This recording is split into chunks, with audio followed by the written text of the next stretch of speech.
神力灵华，参上，请多指教了。Hello， 大家好，我是冰盘。神力池呢已经过半，再过不久就是萧宫池了。那么本期视频我们就来说一下萧宫的一个配对成本吧，看一看打算抽萧宫的你是否能给萧宫老婆配出来一个像样的队伍呢？作为一个火 C， 它可以打融化，可以打蒸发，可以打超载，但是由于没有特别好的融化辅助，所以在这里我们只考虑蒸发路线和超载路线。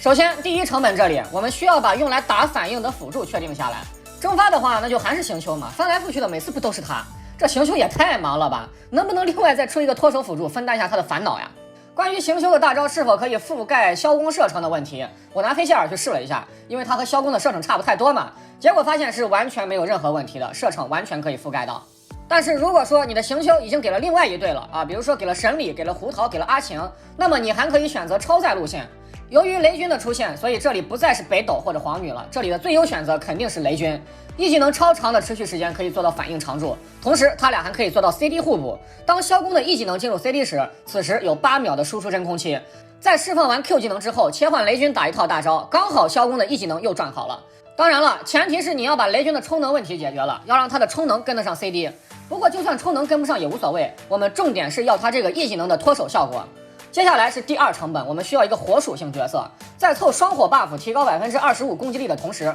这个角色它还要给队伍带来增益效果或者增加容错率。那么在翻遍所有火属性角色之后，你会发现只有一个正确答案，那就是唯一的6星真神班尼特，充能又快又能回血还能加攻击力，真的没有比他更适合这个位置的角色了。最后第三成本角色，这里的话选择会比较广泛一些，主要是以增伤或者保护角色为主。钟离依然是我们的一个最优选择，超厚的护盾和全属性抗性削减使它可以游走在各个配对之间。风属性的万叶和砂糖也是不错的选择，非常简单粗暴的增伤辅助。还有初代核爆之王莫娜，依旧是辅助角色里面最经久不衰的那一个，从 1.0 到 2.0 马上快1年的时间了，只要他的这个 Q 技能不变，这个游戏里就永远会有他的位置。好了，那么萧宫的配对成本思路就是这样了。其实每个人的账号实际情况都不相同，所以需要大家再结合一下自己的实际情况来进行配对。